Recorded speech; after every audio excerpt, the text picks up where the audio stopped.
Well, Dhiego, I know you had kind of a frustrating 2020 with cancellations and that sort of thing, and then you come back and you come up short. What's this time been like? Has it been frustrating? Has it been kind of a testing time for you?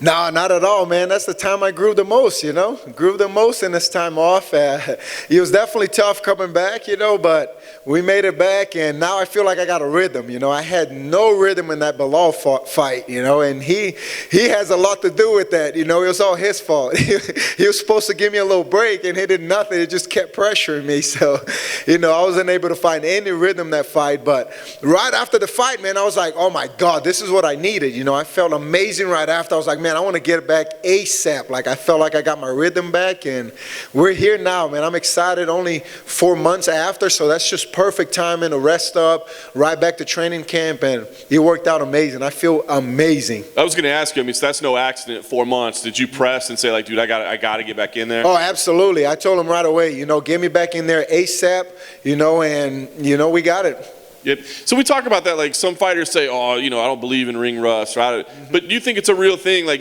what is it? Can you explain, like, what the difference is when you haven't fought in so long? Absolutely, man. It's real. It's definitely real. And, everybody's different. Everybody's got their own opinion.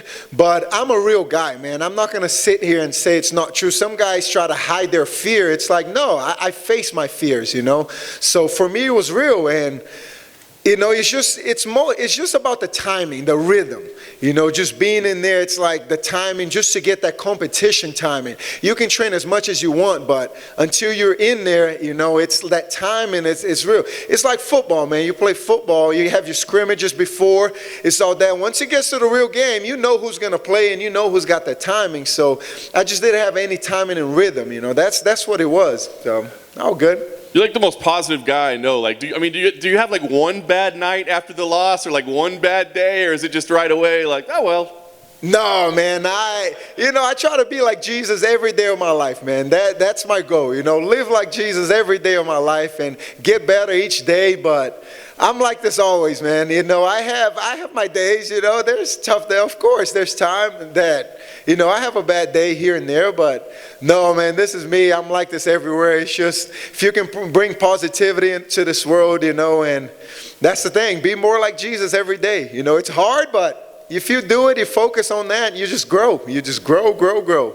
That's awesome, man. So you got the quick turnaround you wanted, and you get a name, right? Matt Brown. What happens when that's the matchup they give you? Does that excite you? Absolutely, man. If that doesn't excite you, I don't know why you're in the sport, I hesitated right away just because he trained me at the Ultimate Fighter. He was one of Dillashaw's coaches, and I'm old school, man. If you help me, there's no way I'm going to fight you and all that, but a guy like Matt Brown, he would feel disrespected if I didn't take that, He's just like, really? Like, why are you being such a wimp? Like, take the fight, So that's what he brought, man. He's a guy he's so real like that, and he's so tough, man. Just that mentally tough guy.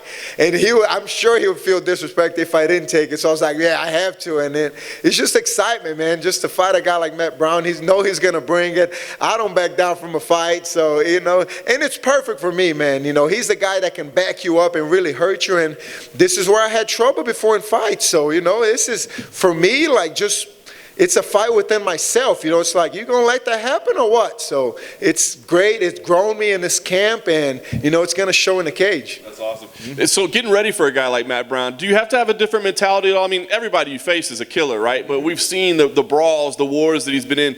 Do you have to have your mindset a little bit different, knowing like we might be in for something, Absolutely. Absolutely, man. And this camp was one of the hardest camps for me because of that. I know what he brings to the table. I know how he trains.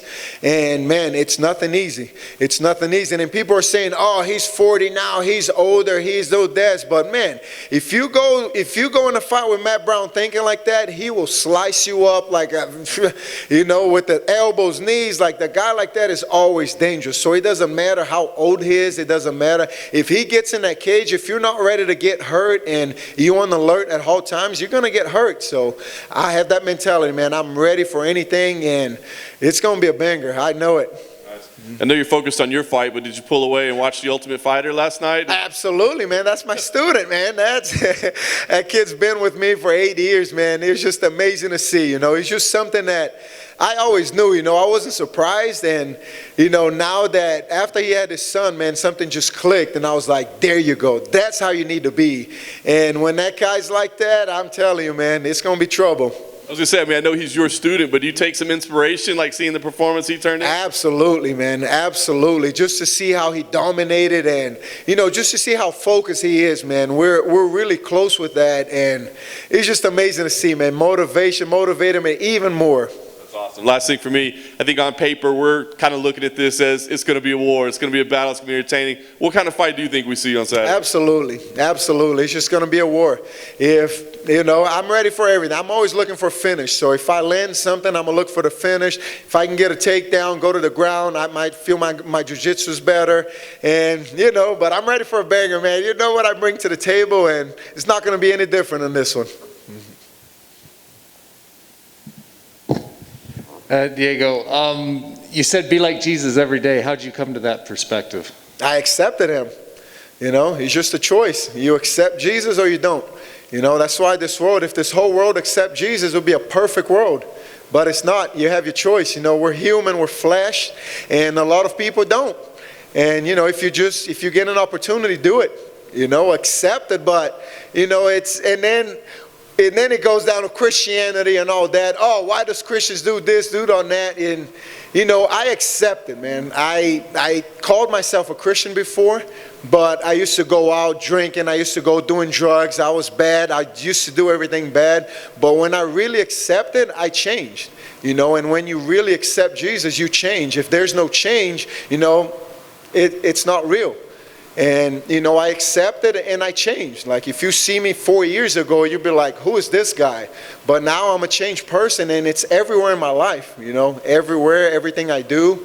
And I just accepted, man. That's really it. I accepted it, and to be like him every day of my life. Your student on The Ultimate Fighter, you said after he had his kid that it clicked for him. When did it click for you? For me, man,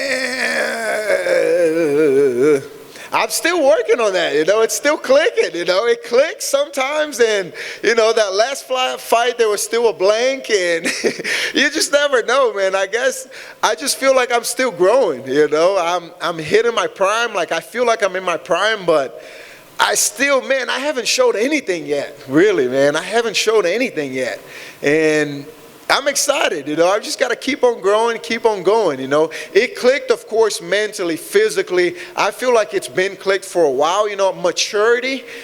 But, that click, it hasn't yet. And you guys will see when it does, Awesome, thanks. Thank you. Hello, Dhiego. Hey. What's the most difficult part about this fight? How do you study math for this match? Most difficult part of every fight is a camp, The fight is just, until you get in there, you don't know what's going to happen. So you can prepare all you want, but the hardest is the camp. Just training, man. Getting up every day, got to go train. Even when you're hurt, even when you're tired, you still got to go train. So training camp is the hardest, man. This is the fun part, man. This is the blessing that follows, So the fight time and all that, that's exciting, man. Once you get in there, if he does something different, I got to do something different. So you never can prepare. You never prepared for a fight. You are, but until you get in there, you don't know what's going to happen. And in this game, man, game of inches, anything can happen in this game. So I'm just ready. The hardest part is done. It's the camp. I see you very happy about today and the fight. What's next for you, no matter what happens this Saturday? No matter what happens, just keep chasing my dream, man. Be a UFC champion. That I just fought a ranked guy. He's in the top 10 now, and Maya, I think, got left the ranking. So, there's a lot of changes going on, a lot of welterweights coming up, Kevin Lee coming up. So there's a lot of mix-up, and, and with a guy like Matt Brown under my name as a win, that puts me right there, close to that top 15 and then top 10, top 5 championship. That's the main goal, man. When I don't have that goal anymore, I'll retire. So that's the main goal for me, and I'm going to keep chasing it. Are you following the Brazilian team in the American Cup? Yes, Copa America, of course. Yeah, following that. Been good. Brazil's going to take it again. Yeah, I think so. I think so. Yes, Thank you. yes, thank you.